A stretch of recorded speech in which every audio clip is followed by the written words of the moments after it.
আমাক যোৱাবাৰ 500 কোটি টকাৰ গুডউইল মিছন দিছিলে ৰাস্তা আৰু দলং নিৰ্মাণ কৰাৰ কাৰণে। পুনৰ আমাক এইবাৰ 500 কোটি দিছে আমাক ৰাস্তা আৰু দলং নিৰ্মাণ কৰাৰ কাৰণে। আজি বিৰোধী পক্ষই আমাক কৈ আছে যে আমি বিফল হৈছো। আমি তেখেতসকলক প্ৰশ্ন কৰিব বিচাৰো, আপোনালোকে আঙুলিয়াই দিয়ক আমি ক'ত বিফল হৈছো। আমাৰ উদ্দেশ্য কি আছিলে চৰকাৰ গঠন কৰাৰ?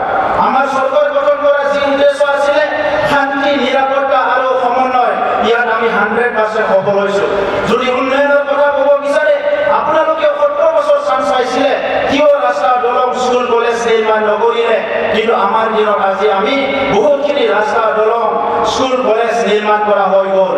মই আজি আমাৰ সকলো উপস্থিত ৰাইজক মই অনুৰোধ কৰিব বিচাৰো, বিটিআৰৰ স্থায়ী শান্তি স্থাপন কৰা, বিটিআৰ অঞ্চলৰ বিভিন্ন ইনফ্ৰাষ্ট্ৰাকচাৰ ক্ষিপ্ৰতাৰে নিৰ্মাণ কৰা আৰু ৰিচেণ্টলি ভাৰতবৰ্ষত যি ইলেকশ্যন হৈ গ'ল 5টা ৰাজ্যত, আমাৰ মুখ্যমন্ত্ৰী ডাঙৰীয়াৰ যি নেতৃত্ব, এই গোটেই কথাটো লৈ এবাৰ জোৰদাৰ হাত চাপৰি দিবলৈ মই অনুৰোধ কৰিছোঁ।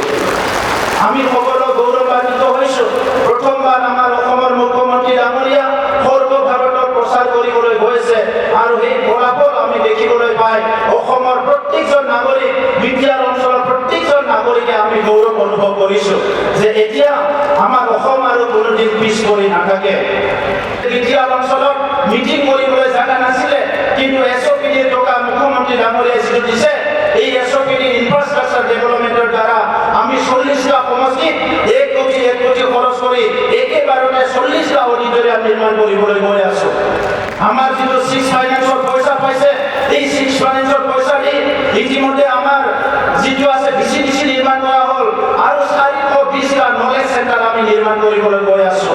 আমি ইণ্ডাষ্ট্ৰিয়েল পাৰ্ক নিৰ্মাণ কৰিবলৈ গৈ আছো। বিভিন্ন আঁচনি যিবিলাক নেকি গ্ৰাছৰুট লেভেলত অৰ্থনৈতিক উন্নয়নত সহায় কৰিব, এই আঁচনিখিনি আমি লৈ পেলাই কাম কৰিবলৈ গৈ আছো। সেইকাৰণে চৰ্দাৰ ৰাইজ